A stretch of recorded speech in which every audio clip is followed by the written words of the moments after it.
Okay, in this segment I want to just give you a few of my own personal stories about how mold remediation is not properly done. And again, this is to arm you with some background so that you know when your client is not being served either adequately or when they're just being shysted.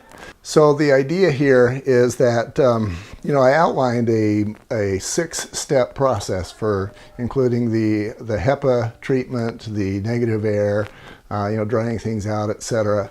I have seen individuals show up at a little old lady's house and tell her that she has mold.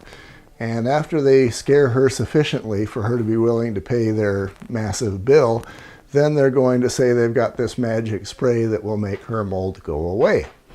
I've heard of multiple companies that have this stuff, and they can be very convincing. You don't want to have your client be that victim.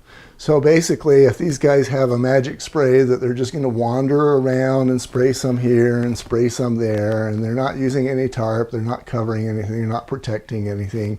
If it sounds like they're using snake oil, they probably are. So if you got a guy that's claiming he's got a magic spray that's going to make somebody's mold go away, he's lying, and you can tell that for a number of reasons. One is that even if he could make the mold go away completely today, as soon as she opens her doors or her windows, in comes new mold, and she just wasted, $1,000 or $1,500 or whatever his price tag is.